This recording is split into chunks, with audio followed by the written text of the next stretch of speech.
I remember joking with my business partners because at that point in time, I was flying in the face of basically every financial advisor, but I was really betting on myself. And it was because Josh, one of my friends, who was one of the partners, he's like, "How come you're not contributing to your 401k? Like we have a 5% match dollar for like, why are you not contributing?" I was like, "Because this company's my fucking 401k. Like if this doesn't work, I'm fucked." Yeah. So I'm all in. Yep. Like there's no hedge. Welcome to Married to the Startup. I'm Alicia McKenzie, a wellness entrepreneur and digital creator. Alongside me is my amazing husband, George, the CEO who's always ready for a new challenge. We've been navigating marriage and running startups for over a decade, and we're here to share the real, unfiltered journey with you. Join us for insights and candid conversations about integrating love, family, and entrepreneurship. This is Married to the Startup, where every day is a new adventure. Welcome to another episode of Married to the Startup. I am your host, Alicia McKenzie. I am the co-host. Did we skip last week? George McKenzie. No, we didn't. No, we did it last week. All right, let's do a quick recap of what happened last night. What happened last night? Oh, do we really want to talk about that on the air? I kind of feel like we do. Oh, okay. It's a little risque. Oh, you're talking about the baseball.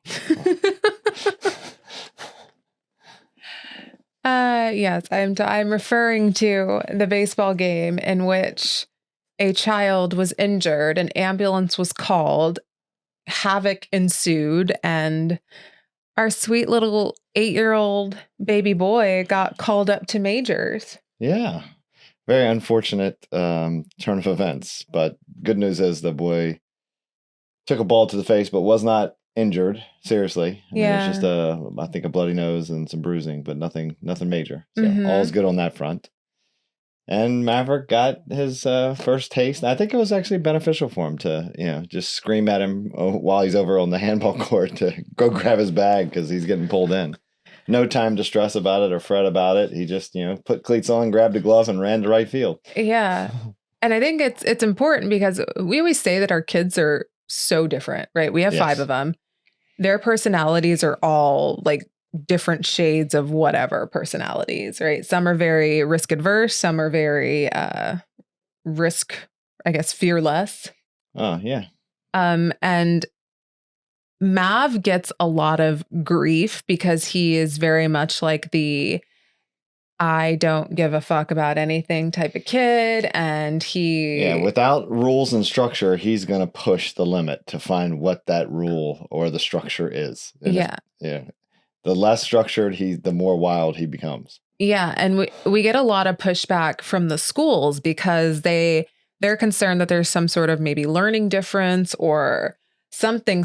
But I honestly don't.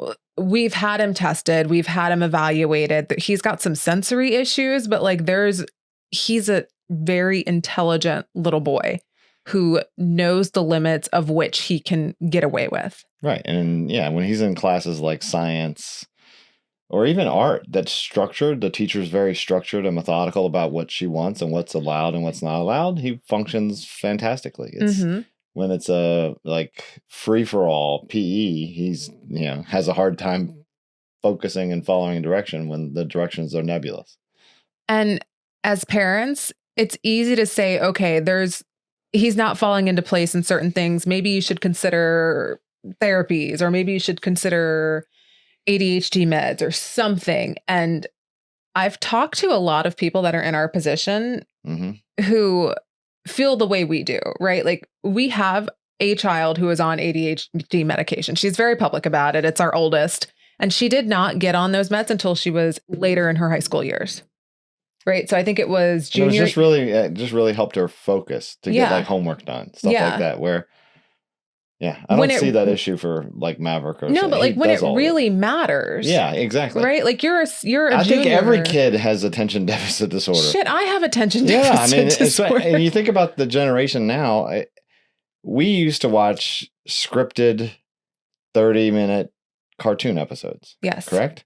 Well, that's what I grew up on. Now, those don't really exist anymore. They watch YouTube shorts, and even Disney and all of these, even Nickelodeon, they're all creating short form, even old school cartoons. They're taking the old school cartoon and shrinking it into 60, 90-minute clips, and they interject stuff into the clips. Mm-hmm. And it's because the attention span now for this, 3 generations past me, I don't know, Gen Alpha? Are we Gen Alphas now? Whatever, that their attention span is just not what ours was. No. So they cannot focus. You're going to lose them. So now everything is being compacted in this short form medium. Mm-hmm. And then you expect a child to not have attention disorder. What is attention disorder? Yes, they can't sit still for an hour and a half in a classroom because their whole life they've been fed 30-minute, 30-second, 90-second clips. Yes. So their attention span is I move on to the next thing every 90 seconds. Mm-hmm.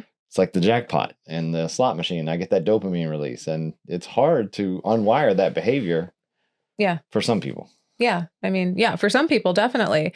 But I think all that is to say that we threw this little boy into a pretty tense situation. Yeah. And for those that don't know, so minor Little League Baseball follows kind of like the major leagues, where you have majors, which is the highest level. Mm-hmm. And that's for, reserved for mostly 11 and 12-year-olds. Some 10-year-olds play, but it's mostly 11 and 12-year-olds. And it is, the highest rec baseball you can get and then you go travel outside of that. But that's like supposed to be for 11 and 12-year-olds. And even within 11-year-olds, some 11-year-olds get sent back down to AAA because they just don't have the skill set or they don't get drafted. And AAA would be that next rung. It's kind of geared to 9 to 11, an occasional 12 if there's an injury risk. And then there's AA, which is geared to, 8 to 10, maybe an 11, and that so forth. So it kind of mirrors what the pros have. So once you get to majors in Little League Baseball, that's the top. That's the end. Right. So our other son, Maddox, is a 10-year-old, is playing in majors. Yes. And he struggled in the beginning. The first couple weeks, it was like, he was struggling with his identity, like confidence. Confidence issues. Like, these kids throw really hard. I'm not as big as these kids anymore. And, where do I fit in? I'm not getting all the reps like I used to get. Mm-hmm. And so, but he settled in nicely. So that's kind of painting the picture for why it was kind of stressful for him. Yeah. So you have this little 8-year-old boy who looks so much smaller than everybody else. And we're like, all right, buddy, you're going in. Yeah. Grab your glove and go to right field. But here's this jersey that goes down to your knees. Yeah. And he was scared. Like when I first saw him, he's like, no, I can't do that. I'm not doing that. No. And then we're like, well, you don't have a choice. Either you go play or they forfeit the game. Yeah. So then he was like, okay, this team needs me. I'm going to go in and I'm going to help. And we were great. We didn't have a lot of expectations, right? Just go stand out there, be a body in the field. Don't get hurt. Yeah. And he knows how to play baseball. So I wasn't worried about that. Yeah. But I was because I'm a mom. And then, he talked to me before when he was in the dugout. He just, I don't want to bat. And I was like, well, you have to bat. Well, I don't want to. And I was like, well, you just go stand in the box. I'm proud of you. Just stand in the box. I don't care if you watch 3 strikes go right across the plate and then you run back to the dugout. I'm cool. Yeah. You just got to go, stand in the box. Yes. So he did. He actually got a hit. He almost made a fly out. So it was just an overall good experience, but it's like manufacturing. It was high grit. stress. It was high stress, but yeah, the grit and the confidence, like I'm going to go do this. Yeah. And I think even some of the older kids, like I was saying with Maddox, they get in there and even the first at bat, they're kind of watching the balls go by. They're not swinging. They're waiting for a walk or hoping for a walk. Mm-hmm. His first at bat, he struck out, but it was 3 swings at balls that were strikes. He was trying to hit it. And then the second time up, he swung again and he made contact, put the ball in play. And you're like, wow. Yep. And that was against a 12-year-old pitcher. So his confidence was high. So when people ask you, oh, how was your weekend? Most of the times we can be like, oh, it was great. It was really uneventful. We did this, that, and the other. This weekend was really fucking eventful. It's just been like a stressful week. And it was baseball. We had 3 baseball games on Saturday and a volleyball game and then a baseball game on Sunday. Yes. And practices on Sunday. Definitely. But a lot of things that money cannot buy happened this weekend. Yes. But I think it was a great learning experience for him. Yeah.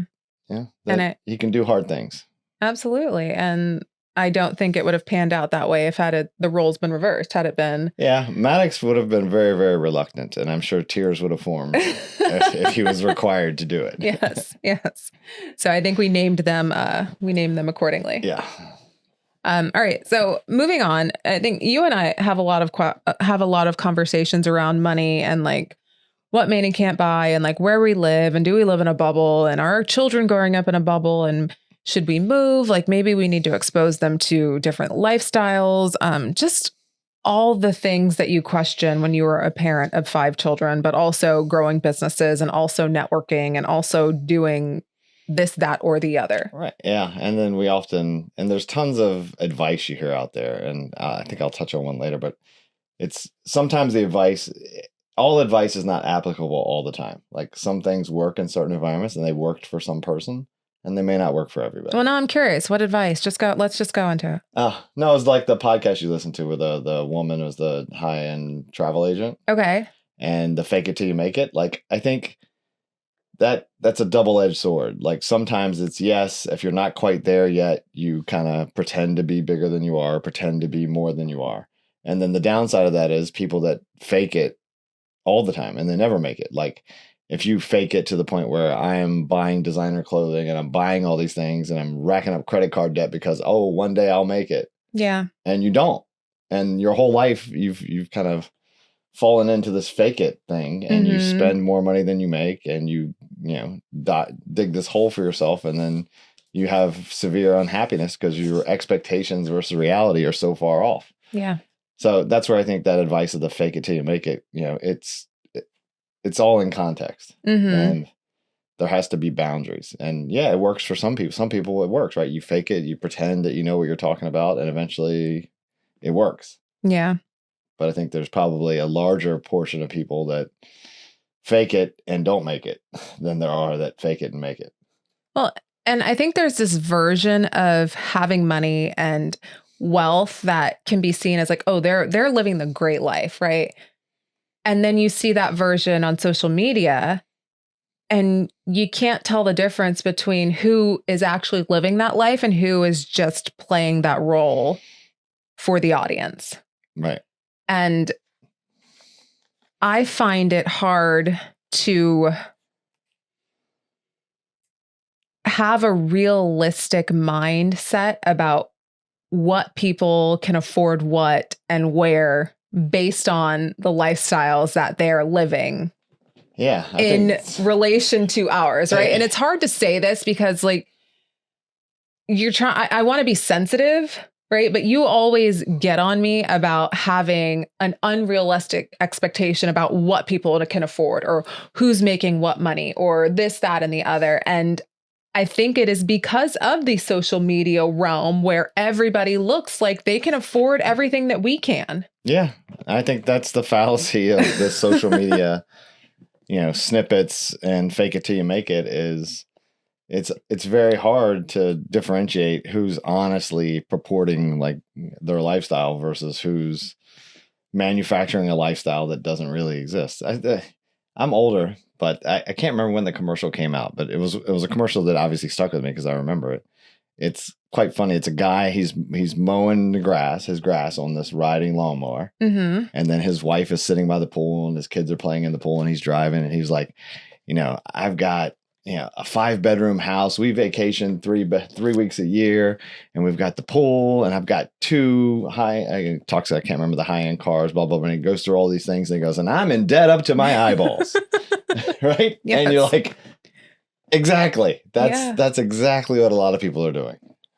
Which I guess I can kind of wrap my head around it. I mean, when we were, this is like 2000, but we only had 2 kids too, right? Like 2008, 9, like we stretched to get into our townhouse. And then when we moved to the Fairfax Station house, like we stretched to get into that house, but we always knew that the earning potential and the payout was eventually going to come, or at least I did.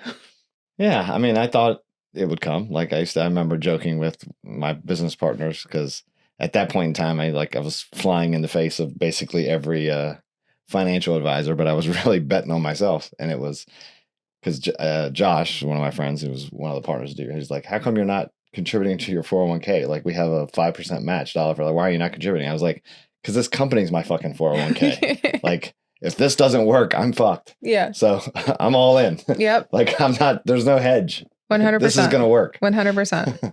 Right. Yeah. So it's kind of like, is that fake it till you make it? Or is that more of the I think that's more of the manifestation mindset, right? Yeah, that and betting on yourself, right? There's some part of it betting on yourself. Like, I know I'm going to make this work. Mm-hmm. But, yeah. Who's to say that everybody on social media? Well, I think the downside of that, like at that point in time, I wasn't going out. I didn't buy a Lamborghini. I wasn't buying expensive clothes. I wasn't pretending to be a multimillionaire. Mm-hmm. Right?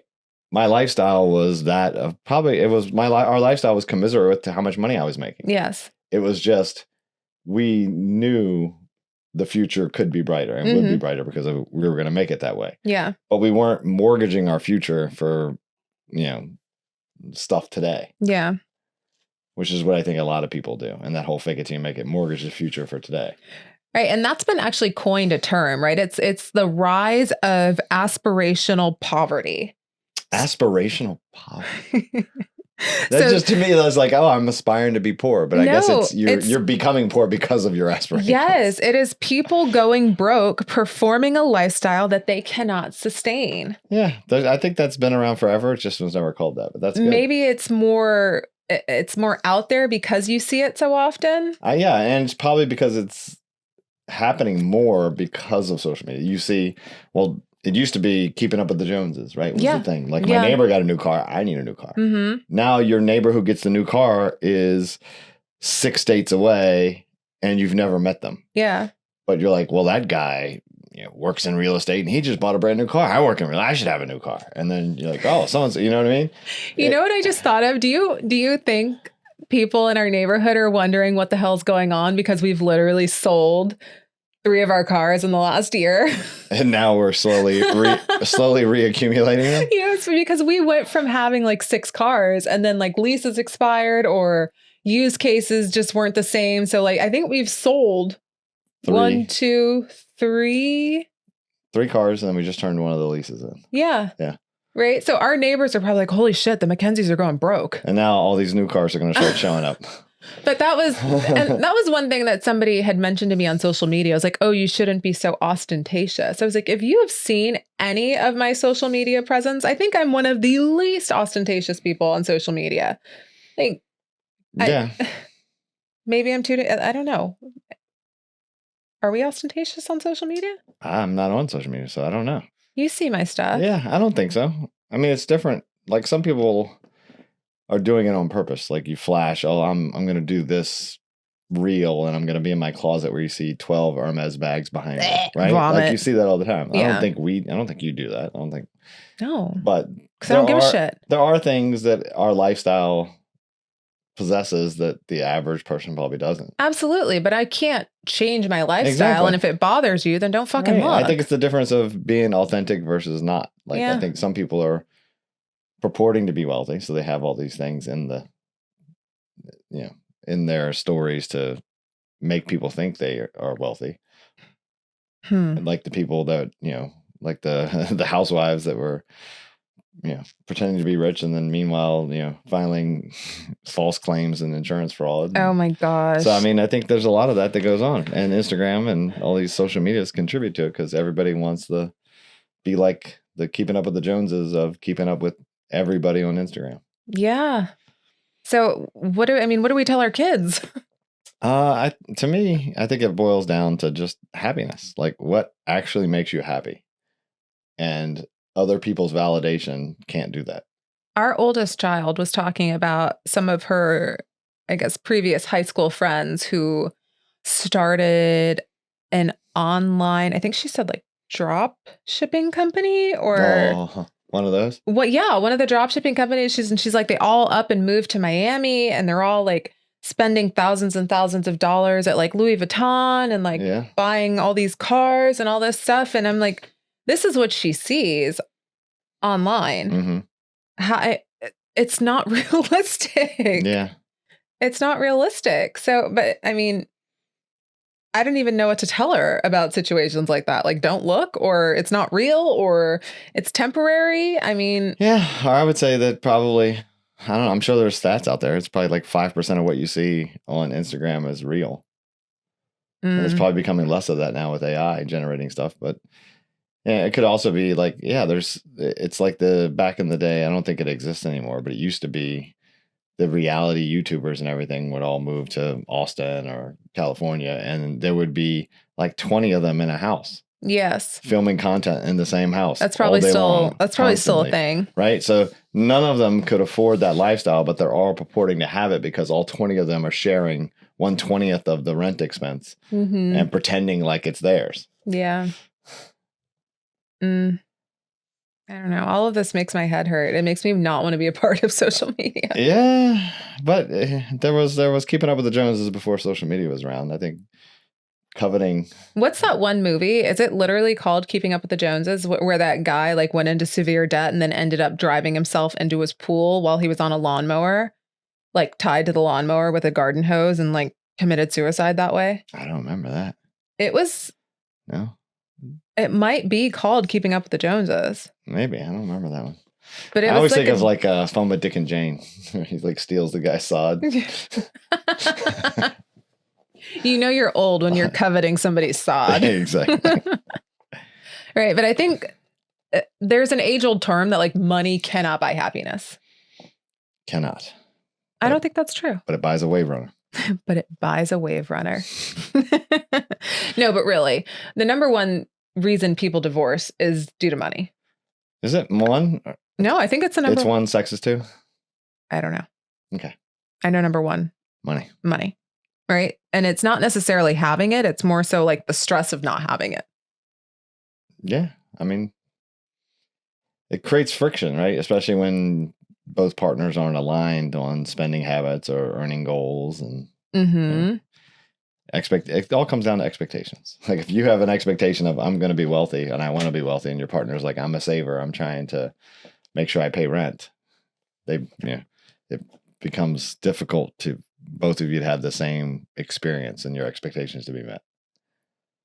Wait, say that again? Like if one person's a fake it till you make it. Okay. Spend. Oh, so not and the actually other one, wealthy. Right. And the other one's like, I've got to pay the rent. Okay. Like it creates an incredible amount of friction because the expectation is we're partners, we got to pay the rent.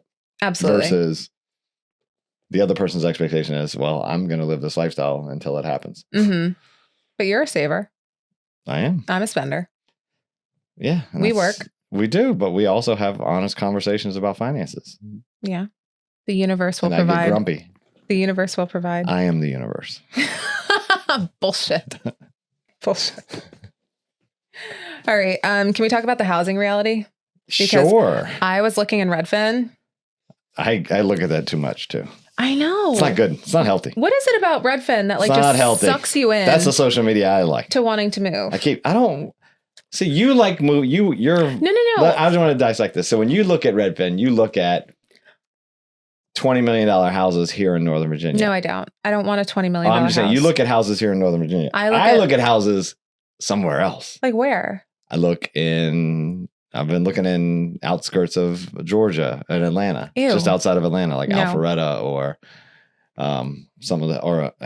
Milton. And then I looked in Austin. You want to move in Phoenix to Milton, Georgia? I like looking all over and seeing like, wow, look at this house. This is a 12,000 square foot house on 2 acres, and you can get it for $6 million.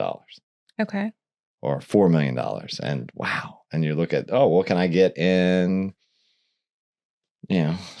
Modesto or where the fuck is Modesto? California. Or Temecula or Chandler. And you're like, just like that's what I have fun, like kind of looking in Redfin. I don't look at like stuff in my neighborhood. Why? Because I have no desire to move from my house here to somewhere else here. I guess to each their own. Yes. See, but I don't think I would ever leave this house because we have a 2% interest rate. Yes. And what would we get if we got a new mortgage? It'd probably be like 6%, right? Yeah, close to it. Right. I mean, the 30-year fixed mortgage is averaging 6.3 right now. Right. Yeah. I don't think we'll ever get back to the pandemic level, sub 2%. It was great. Great while you had it. That'll be the lowest interest rate we'll ever see in our lifetime. Maybe. Well, I know I'm holding out hope for the life of abundance that Elon Musk is promising me. That, robots and AI will solve all the challenges in supply chain and production. And there'll be no more inequities. That's what he's promising? Well, abundance, yeah. Okay. Got it. But let's talk about, like, I know several people trying to find homes right now. It's a challenging housing market. Why? I think. Is it inventory? Is it people not wanting to leave because they're married to their interest rates? Like, what's going on? Yeah, I think it's both of those things. I think it's been a suppressed inventory for a long time because of interest rates and lack of building new homes, especially large scale projects. Yeah. That, you have a lack of supply. And then now when supply hits the market, there's still this pent up demand out there. And you got, I think young people aren't buying houses. No. So I think the average first time home buyer was like 40 years old or something. Is that true? Yeah, it's up there. Jeez. How old were you when you bought your first house? I think I was like 22, 23. Okay, it's pretty young. Yeah. How much was it? $2,099. $2,099. Yep. What year was that? How old are you? I am 49. No, you're not. Yes, I am. Are you sure? I'm positive. Pretty positive. Okay. Yeah. So it was in like 2000. Early 2000s? 2001. Yeah. Early 2000s. Okay. Yeah. Mine was 20 some years ago. I think mine was $343,000. I was 19. Yeah. 18. No, you were 19. 19. Yeah. Okay. Yeah. And then we made that a rental and then we flipped it. And I think that's also like right place, right time, right? Like during that time you had like the 3% FHAs and like all this, or 3% down FHA, or like no money down. You were right on the cusp of that, the whole coming out of you were right before the housing bubble burst. No, I was right after it. What were you? Yeah. Oh, okay. That was right after it because I got I was going to say a repo. That's not the right word. You got a tax refund. REO. Yeah. Yeah. So I got a steal for the house that we bought because it had been foreclosed. There we go. Yeah. I want to say repossessed, but that's vehicles. Yeah. Foreclosed on. Yeah. So we got in at the right place in the right time. And that just kind of spiraled into buying and selling multiples over 10, 15 years and then renting and so on and so forth. So I think that was lucky. Yeah, or luck, or he just took advantage of the opportunities that were there. Yeah, I mean, like that was the opportunity, and you were able to seize it. Yeah, but I think the real conversation here is that if you are pretending or performing and spending like $2,000 to $3,000 a month on said performances, could you really take that and maybe save it, and then there's your down payment for the house that you want? Yeah, or you add it to, what you allocate to your mortgage. Yeah. So I think I have a hard time being around people who claim to not be able to afford a house, but then at the same time, they're buying the same things I am. And they're just. Yeah. And I think we talked about that the other day. It's, was that one of our stoop conversations? It was one of our stoop conversations.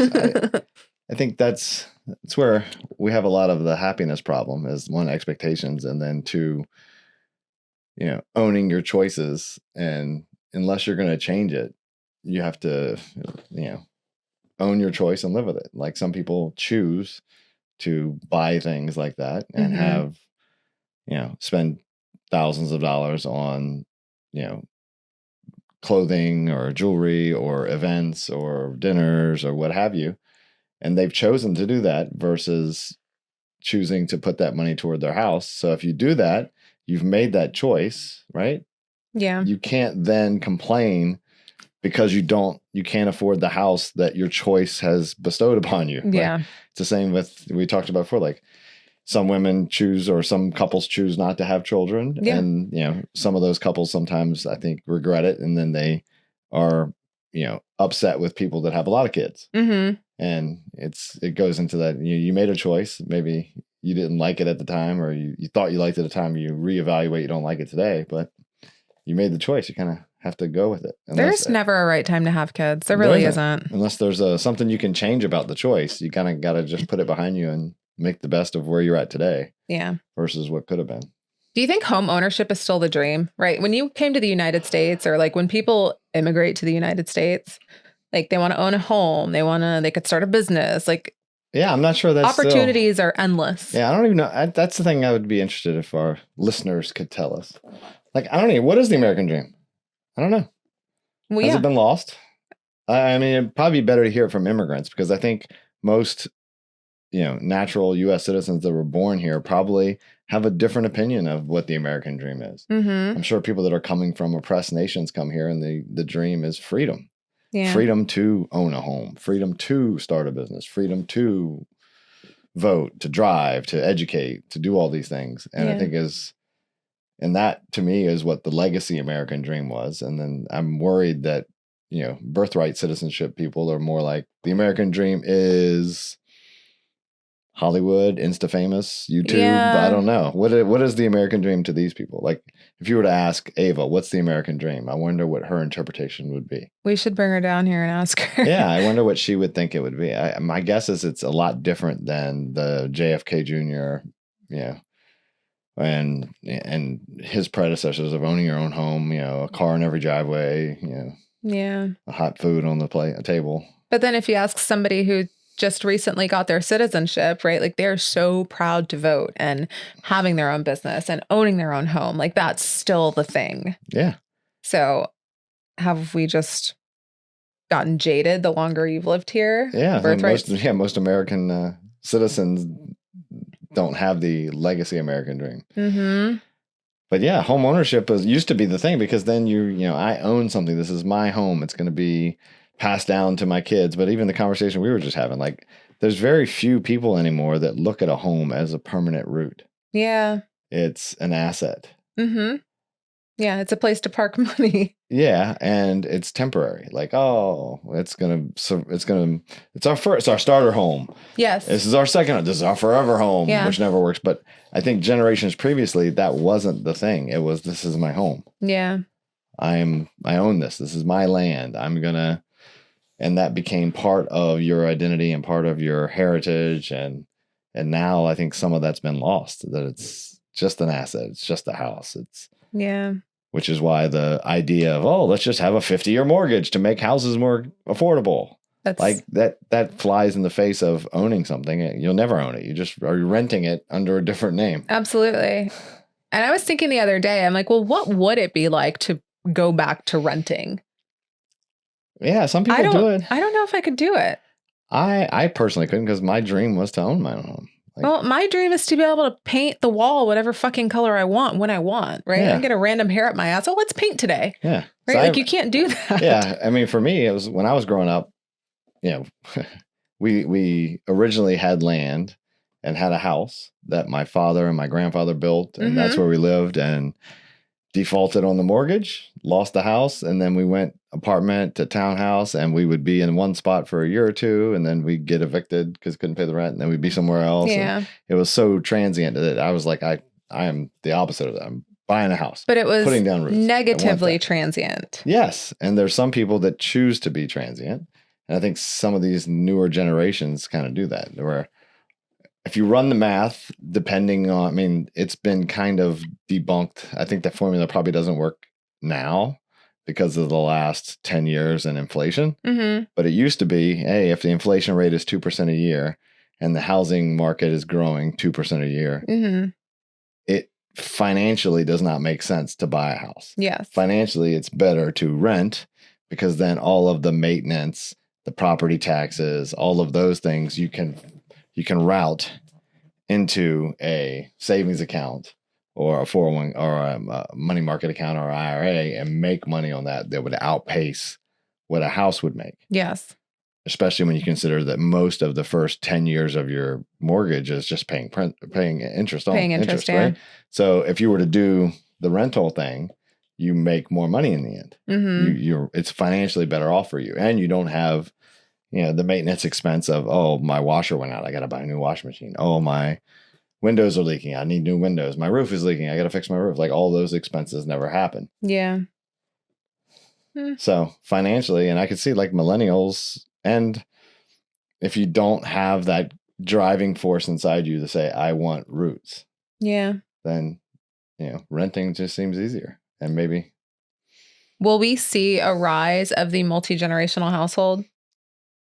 I think so. I think because of the birth rate problem.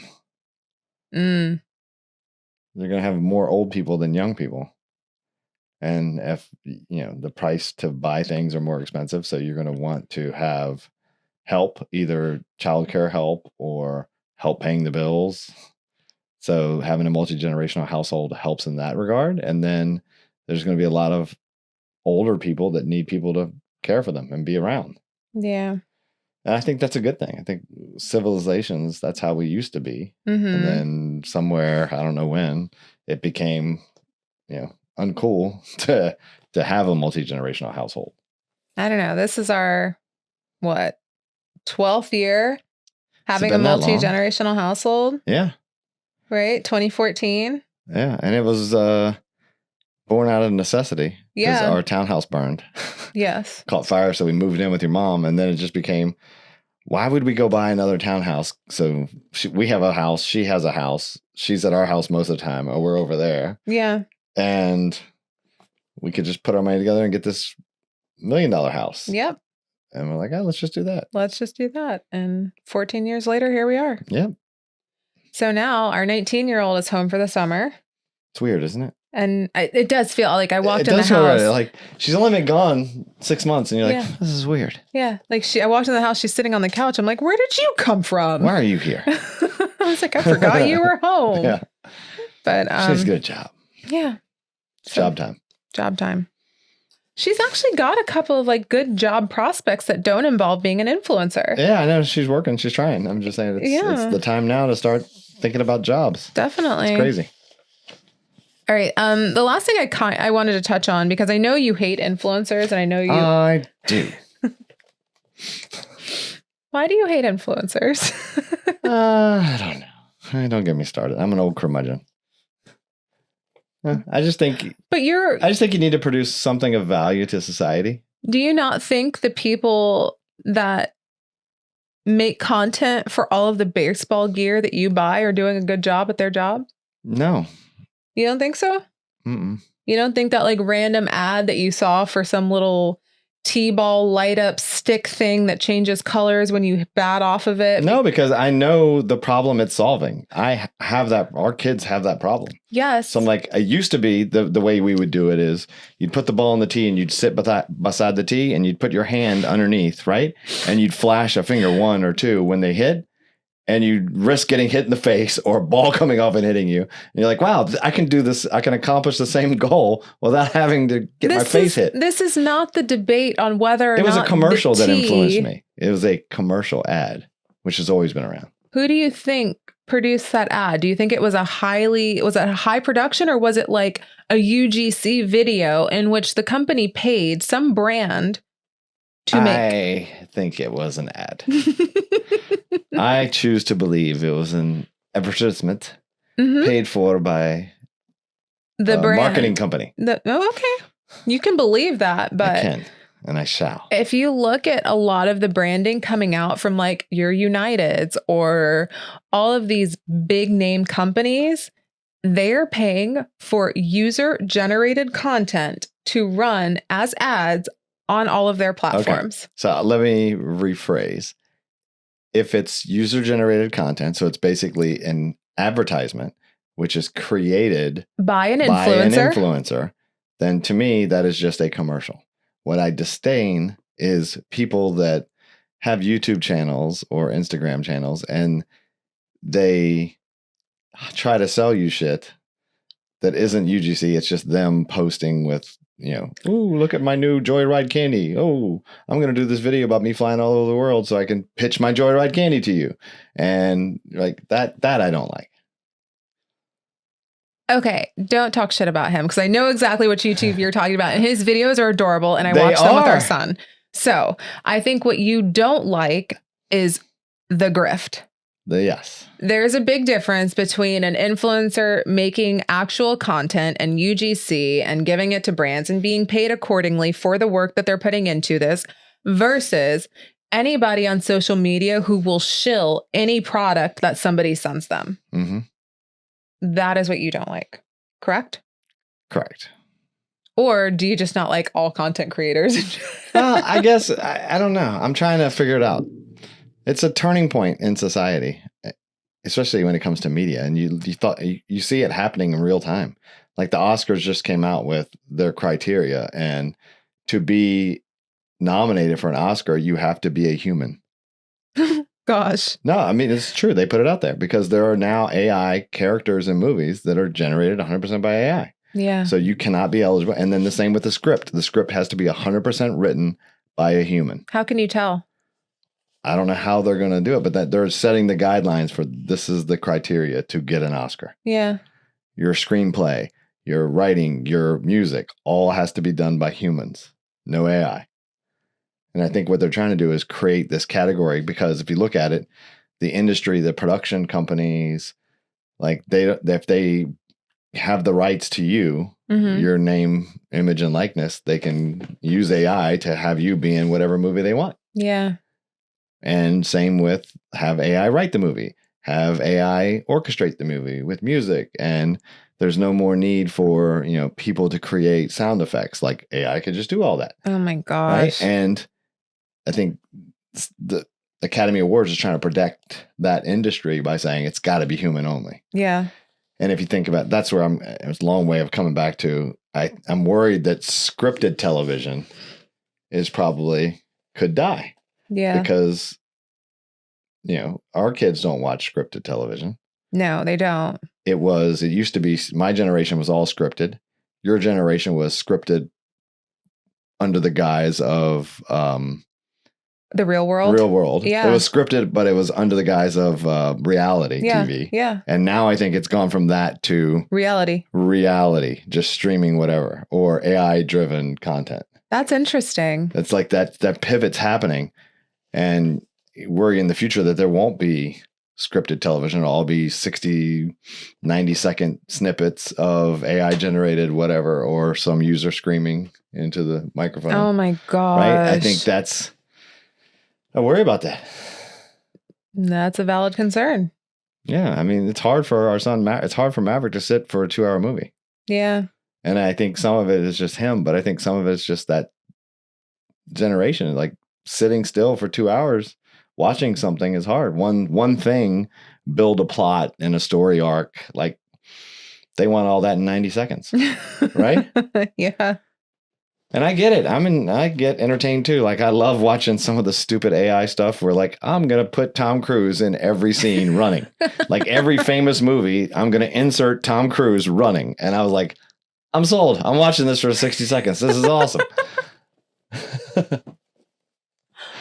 Oh, how did we go from talking about grift and influence to Tom I don't Cruise? know. My mind is it's a wonderland. It's a lot of context. It's a lot of moving data parts. points and very loosely coupled. It's a lot of moving parts. Oh, I don't even know. Like, how do we get back on track here? I don't know. But that is no. So, in order to win an Oscar, you have to be a human. Yes. And in order to have your screenplay win an Oscar, it has to be fully written by you. Yes. I'm just wondering how they're going to evaluate and prove said screenplay. It'll be the same way that everyone does, like teachers do. Like teachers have used the AI. That doesn't really work foolproof, though. It works well. You know what I've been doing a lot? What's that? I found this app called Whisper Flow, and it's basically like voice memo. I don't know why I like Whisper Flow better. I think I like the way it presents the dictations, but like and because you can whisper to it, like I could be somewhere and I could be sitting right next to you and I'll just whisper exactly what I'm thinking and it'll dictate it for me. Or like I dictate all of my emails, I dictate a lot of context notes, so on and so forth. And then that's what I use in all of my LLMs to create whatever I'm trying to create. Right. Because typing makes me feel like a barbarian some days. Like it's just. I type better. I think better that way. It feels clunky. And like, I think my mind moves faster than I can type and I'm skipping words. So it's easier for me to dictate what I'm trying to get across and the ideas. And then I take that dictation and I turn it into whatever written context I need. You know what's funny? Is I remember I was at Adobe in one of their conferences and they were talking about digital marketing and, scaring the shit out of everybody about how much information they know and how they categorize every human on the internet into like one of 8 categories and subcategories. And that's how they market to you. Yeah. But the thing that I took away and what you just hit on is they were talking about kind of like we talked about the transformation of, reality TV to, scripted, unscripted, blah, blah, blah, is my generation, right? Our preferred, I'll say the generation before me, their preferred interface was command line text. Yeah. Okay. My preferred interface is keyboard, right? Keyboard, mouse. That's my preferred interface. Your generation's preferred interface was touchscreen, touch. Yeah. Touch phones, touch screens. And then now the next generation is going to be audio. Like touching. Why would I touch it? Yeah. I can just talk to it. Yeah. And it's crazy that transformation, like how we interface with technology has gone from, punch cards and keystrokes to then keystrokes and visuals of the mouse to hand gestures on a tablet to voice. Yeah. And then even past that, now it's going to be Apple's got their new, AR glasses coming out. Meta's is pretty good. Everybody I've talked to that's using it loves it. That you'll just have your AI right here. And you'll be, like you're saying, you can just whisper, whatever. Oh, take a note on this, do that. And it's just going to do it all for you. It works. And it will keep it all here. And then it'll automatically put it into your LLM of preference. Yeah. And create your agent identities and create your memory files and create all those things for you. And, take a picture of that. Oh, yeah. Cut that out in that picture and then just put me over there. I want to be on that mountain. Yeah. Right? And And it's moving so fast. Yeah. It's moving so fast. So I would say like the next 18 months, it's really going to separate the people that can kind of flow with all of the information. You got to be really fluid with anything that's coming out, right? If you try to fight it, it's a losing battle. Yeah. You're going to get jumped over. Yeah. You got to be able to pivot quickly or move with the changing technologies because each new model comes out. Like the way you did it before is totally, archaic. So you just redo it. And I think it'll be interesting if the platforms you use have that same kind of transformation where, I used that today. I used Asana or whatever. And then tomorrow I'm going to use the next thing. Yeah. And I'll just move all the data because my agent will do it for me and it doesn't really matter. You know whose job is safe? Whose? Anybody that can splice together quick videos to give like 10, 20, 30-second snippets of content that you can use on social media. Because that is the literal bane of my existence. You don't think an AI agent could code that out? I don't know. Can you do it for me? Probably. No, I don't think an AI agent could code that out because it takes a lot of nuance to decide what a end user is going to stop the scroll for, right? AI can't tell you that. It can do trends on what's working. I don't think it can. I really don't. I think that is the one job that is safe. Why do you think? I mean, humans... Is it just guesswork? You're like, I'm just going to see what works. I mean, if I give you 5 minutes of video, right? You think an AI can tell me or can splice together a 20-second piece of content that will translate well in engagement across platforms? I don't know. I don't think it's out of the realm of possibility. I do. Because what does a human do in the selection of the feed that an AI agent couldn't do? Like, it's not just intuition as to what generates clicks and views. It's a known thing. It's either, I don't know, it's what's trending today, or it's a topic, or it's exciting or it's provocative or whatever. And then it can pick that part out. So how else would you do? Like, I guess my analytical brain just can't wrap my head around. Is it just magic? No, there's some formula in your head of how it works that can be translated. It's hard to explain.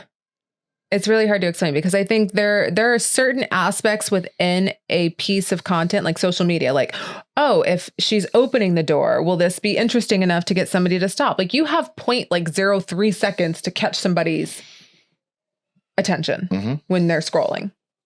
Right. So how do you do that? What scene is going to stop the scroll? Do you think AI could figure that out? Because if so, I would love to try. No, but I'm saying there's got to be things that work. They work until they don't. Right. And I think that's the trend analysis. It happens. It's hot for a week. And then the next thing's hot for a week. And then the next thing's hot for a week. And being able to keep up with that. If you can build will it pick the next thing ahead of time? Probably not. But will it say, this is what's trending now? Do videos like this? Yeah. Will it do those videos for me? That's what I need. It's getting there. I don't know. I'm sure. It probably is. You'd have to subscribe to some of those AI like expensive models that do the video. Or I just go on Fiverr and find somebody to have access to my shared files and just make me 12 pieces of content. If 8 out of the 12 land, fantastic. Yeah. And that's a booming industry. So I imagine the Fiverr people are figuring out a way to do it with AI. That I don't give a shit. I'm just saying they're going to figure out it because how can I scale that business model? Like the only way to scale it is with technology. I can't just keep hiring people. True.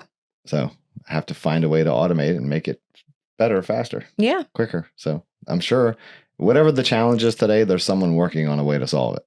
Well, come find me because I will hire you tomorrow. Yeah. All right. Any famous last words? I'm out of words. Okay. We'll see you guys next week. Bye. Thank you for tuning in to Married to the Startup. We hope you enjoyed today's episode. If you did, please take a moment to like, rate, and subscribe to our podcast. Your support helps us reach more people and keeps the conversation going. If you have any questions or topics you'd like us to cover, drop me a message. I love hearing from you guys. Until next time.